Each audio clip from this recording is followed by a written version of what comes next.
Okay, well, it all started when I was in the 4th grade and the teacher asked us to paint a copy of the Gilbert Stuart George Washington hanging on the wall. I did a drawing in color as best I could, and when I took it home, my mother recognized George Washington, and I was just so delighted. I was born in a hospital in Youngstown, Ohio, and the suburb of Struthers is where I grew up. All the men in my family worked in the steel mill. My dad grew up on a farm, and in the Depression, he grew vegetables for us. I had no idea the Depression was going on. I had a really happy childhood.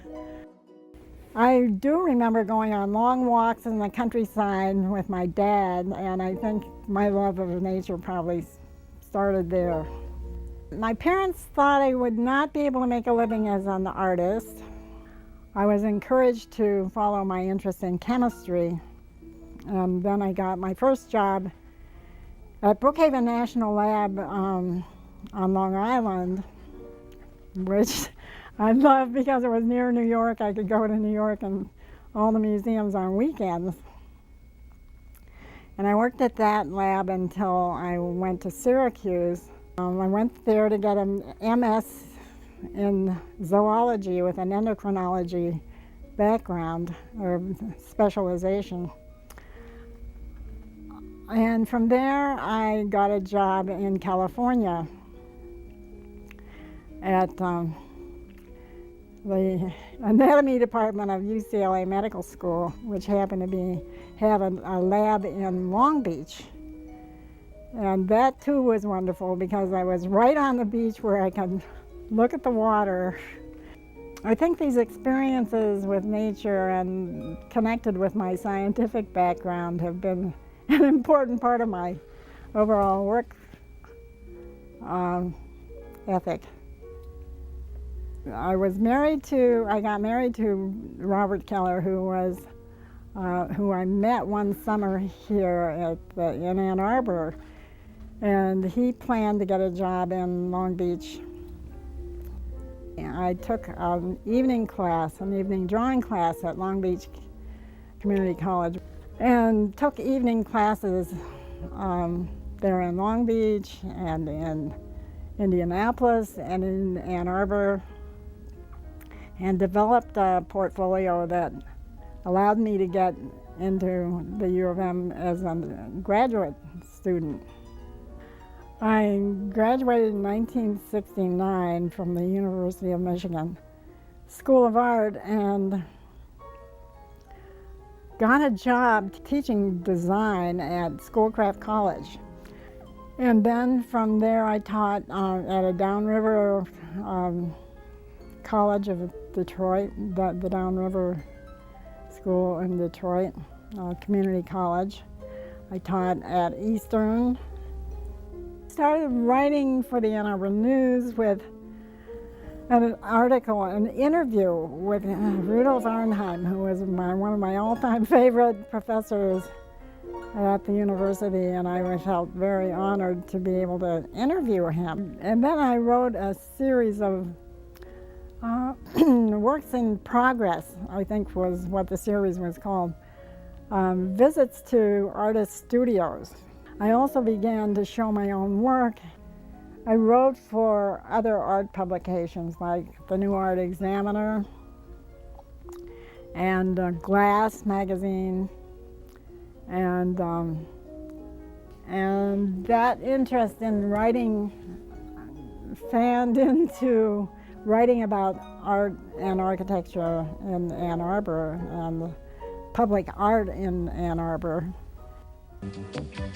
The street fair is a familiar American sight every summer, but they're having one in Ann Arbor, Michigan that's a little bit different. It's an art fair, and many artists and collectors say it's the best of its kind in the country. Today is day 2 of the fair, which runs through Sunday, and artist Martha Keller is in Ann Arbor this morning to show us some of the artwork that's for sale. Martha, good morning. Good morning, Katie. We're delighted to have you here with us in Ann Arbor today. Well, thank you. Thank you for having us. You know, every year I used to love going to the Coconut Grove Art Fair in Miami, and I know that was considered one of the best in the country. What is it about the Ann Arbor Fair that makes it such a great festival as well?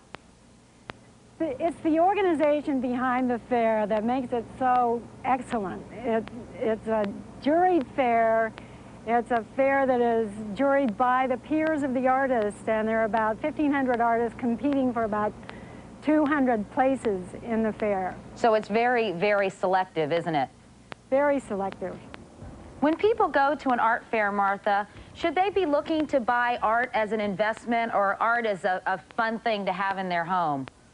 I think it's more of a fun thing to have in your home. I think it's something that you should buy if you really love the work. Artists love making the work, and that should be the primary motive, just really liking to have it around you. Is that what you should keep in mind when you're buying something? I don't know much about buying art, for example, so should it just something that I see and I feel an immediate connection with the piece?